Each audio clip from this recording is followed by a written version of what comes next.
Pratimji, namaste. Namaste, Rima ji. So I am struggling right now with guilt. Guilt. Yes. So I feel that, when I look back in my life, I should have done this, I should have done that. How do I come over it? Guiltiness. Yes. So if you go straight, the direct path is to just question who is feeling guilty. And then you don't need to do anything else, and you don't need to get rid of that guiltiness, because that's also underlying cause of the it is still coming to you, coming up, the guiltiness, because you want to get rid of it. So it could be seen as a resistance. Guiltiness is there, but I don't want it to be here. So, but it is here. You cannot deny it is here. But I want it to not be here. So it's you add something to the emotion of guiltiness. So if you can see that, then it is the way the mind is functioning to want something else. Everything else, but not what is. I want everything, but not what is. So guiltiness, no, I don't want to feel that, no. So I reject that. So by rejecting that, I put an add-on and a resistance, and it's a plus. So you get double. So you want to get rid of it, but you have double instead. So one good thing is to see that. So you can combine with self-investigation, self-inquiry, to bring your attention, which is on outer object, bring it back to the subject, which is I. So you subjectify your meditation. So as what you told me before, your friend told you to meditate 24 hours. So that is the meditation, to bring that attention, which is on object, to the subject, because it's coming, the object or coming or projected from the subject. So you can apply this for everything, not only guiltiness, but self-inquiry. As long as it's not enough to just be what you are and to stay quiet and to not need to do anything about anything, life is just living by itself. So if you are not able to hear that, then to stay quiet, then you use self-inquiry like that. And in addition, notice the tendencies of the mind to not want what is here, like guiltiness, because it's not pleasant. The mind wants to enjoy and to be happy all the time, and it does not want what is not enjoyable. So is running after well-being, good feeling, and is running away from what is not feeling good. And this is a catch-22. So it will never end. As long as you run away from some of the not feeling good, it will follow you like your shadow. So when you understand that, you stop. You stop running, as Bob Marley said, running away, but you can't run away from yourself. You realize that, no, I'm running.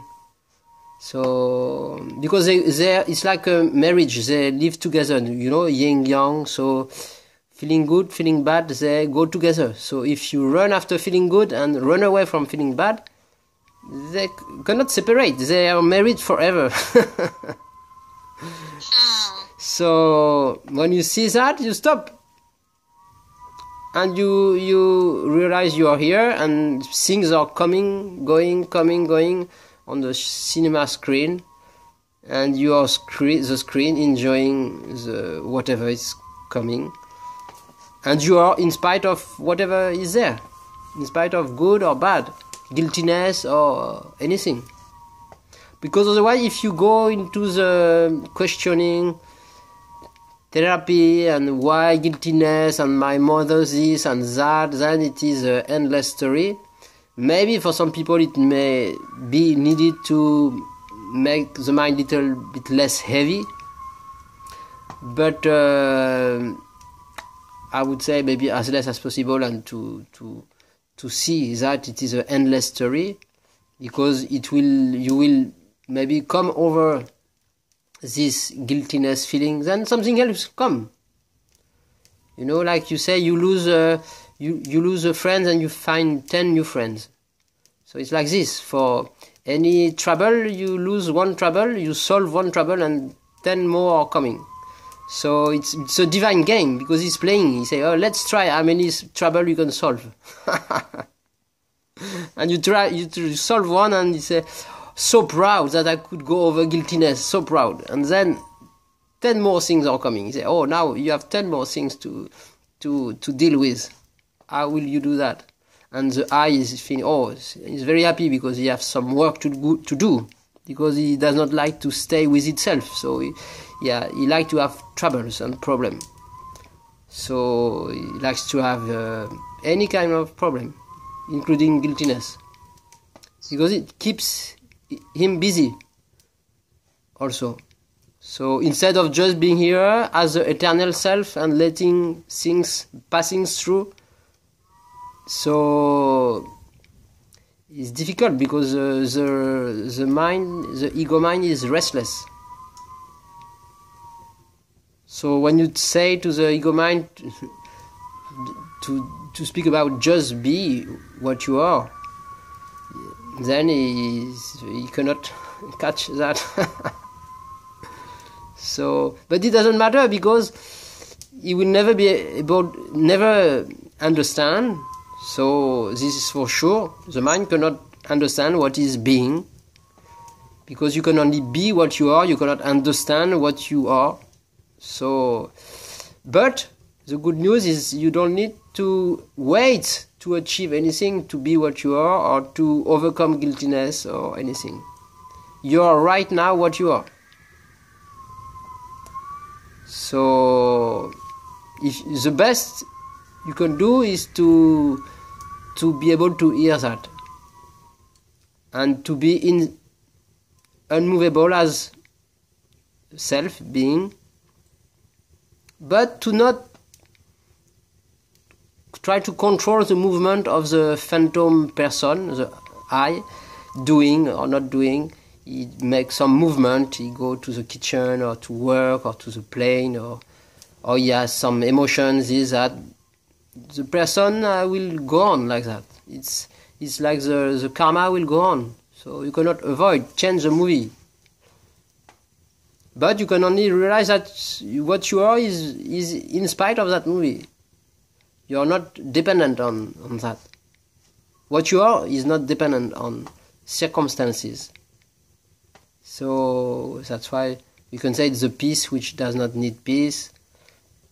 So if you can see that, then what else to do? So if you combine that with, at the same time, seeing the tendencies of the mind to add, as I told you at the beginning, the resistance to not want guiltiness to be there, then you're in a good. If you see that, that's enough. And you understand that the mind is running away from bad feeling, because what happens when you feel emotion like guiltiness, you feel maybe like you are burning, or you will die, or you want to kill yourself, or kill everybody, or I don't know.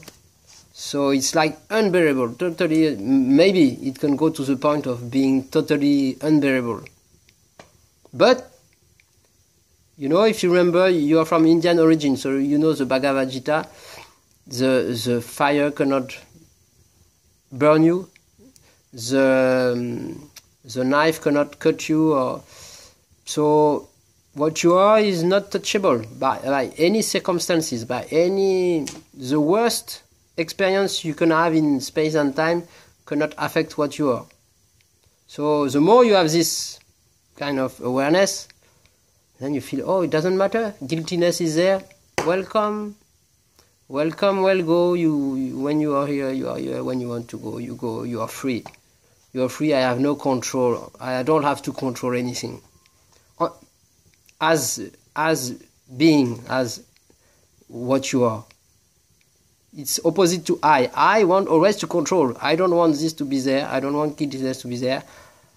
Or I want this to be there. I want good feeling. I want this. I don't want that. You know. But what you are is totally different. Always happy. Always satisfied. So, what you are is a satisfaction itself. And the real satisfaction is not depending on circumstances to be satisfied, like the body-mind. So, and with this awareness, then you can face anything, no trouble to be here, to be in your eternal self now. Then anything can come from any side and appear, disappear. It's just an appearance. And the guiltiness that you experiment is just an appearance. It is coming, sometimes it's there, and then it disappears and it's not there anymore. So it's an appearance. It's like the waves on the surface of the ocean. But the ocean that you are is not disturbed. You stay the ocean. So you know this metaphor has been said since ages in India and everywhere also. So I'm just reminding you what you already know, but sometimes it's needed to hear again. Does it help? Absolutely. So you brought up to a very good point that even though you can go there and you know it, but how to stay with it constantly. So how to stay with that awareness? But now, do you know who is asking the question? Yes. Who is it? It's the mind, the ego, the Yes. phantom I. Yes. How can I stay? How can I stay there? Yes. And yourself? What the self that you are would say if he had to say anything? Would he ask? Would yourself ask? How can I stay there? Would yourself would ask that? If he had a tongue? No. No, because it's stupid. It's meaningless. Only the mind who believes to not be here can ask, how can I be there? It's only a dream, you know, so the mind is dreaming, is not there, and is dreaming that is not here. What can I do to be here? Give me some tools to be here. But so it's a clown. But you know the question, right? But, sorry? But you still understand that we are not in that space all the time. I totally disagree with you.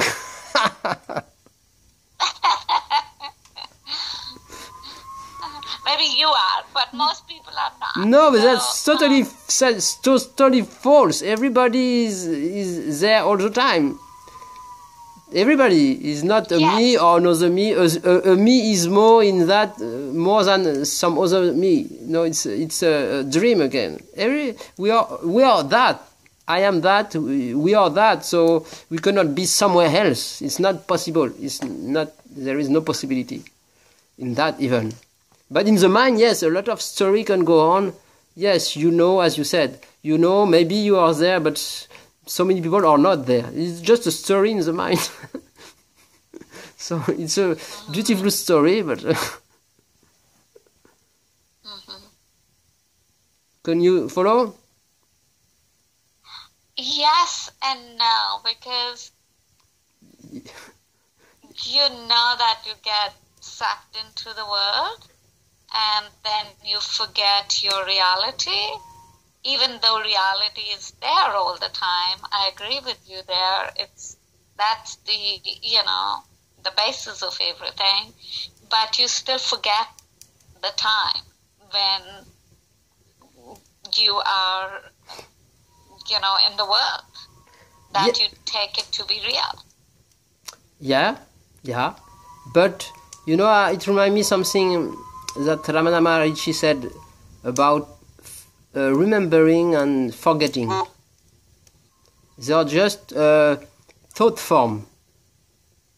To remember and to forget are just thought form. But what you are does not depend on remembering or forgetting. Forgetting, to remember or to forget is for the person, right? But whether the person forget or remember, you are. What you are does not depend on the remembering or forgetting of the person. Right? Mm-hmm. Because what, and you said very truly, you said, I asked you, do you understand? Do you follow? And you said yes and no. So that's very, very nice answer, because there is two parts. One is saying yes and one part is saying no. So do you know which part is saying yes, which part is saying no? Do you have an idea? Yes. Yes. Mm-hmm. So can you tell or should I tell? Why don't you tell, because you're so eloquent? No, you can tell. I don't mind if you... No, go ahead. Go ahead. No, please. Yes, so something, what you are, totally recognize that, what you are. So there is no doubt. It's totally clear, total recognition. So it's a full yes.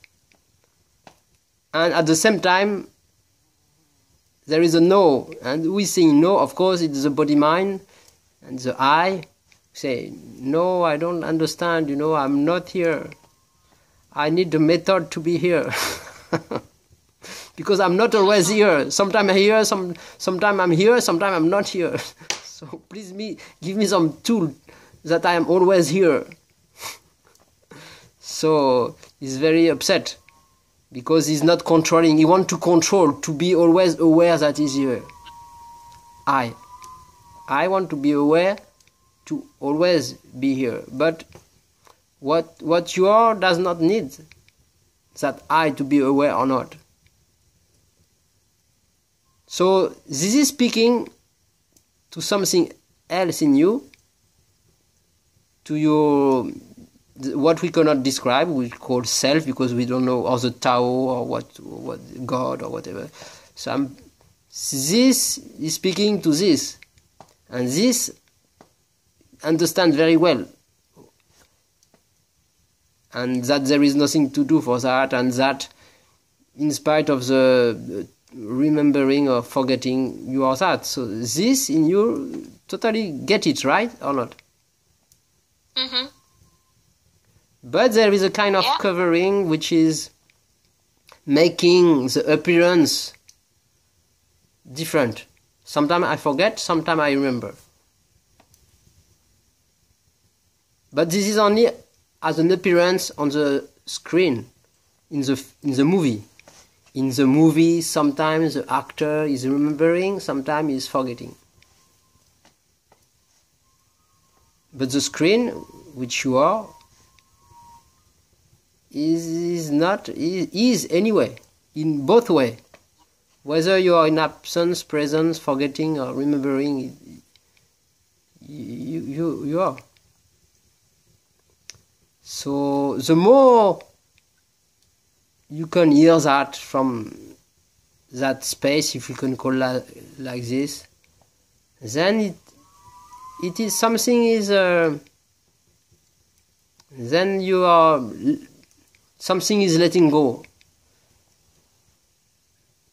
and yes, so it is, but it's not happening in time. It is like where we're always in that space, but sometimes we forget, sometimes we remember. It seems so.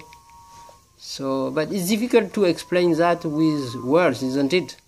So we try to, as people say, give pointers, but words are just pointers. They are not the truth. They are just pointing to that we cannot explain. We cannot say anything about what we are. We cannot know what we are. We can only be what we are. So, but we still use words.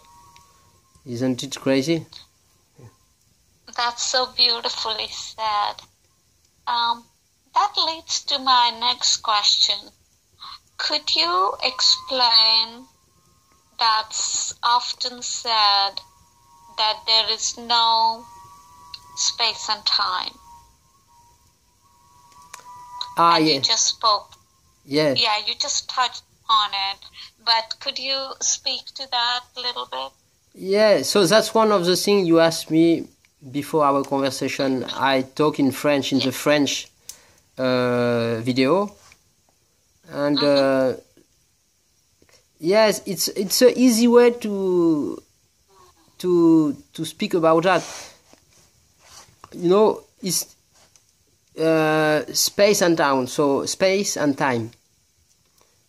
So space is related to here and there, right? So when we move in space, we go from here to there. And in time, from now to then or tomorrow. So if we take the analogy of the mirage in the desert, you are very thirsty and there is you see there an oasis. And you go and walk or run maybe, and you approach and you want to drink and to maybe take a bath. And then as you approach, you see there is no oasis. It was a mirage. And then you see another one, and you do it again and again and again. And it seems surreal, but when you approach, there is nothing. So the same, when you speak about there, you want to go there. You move, you walk, maybe you run.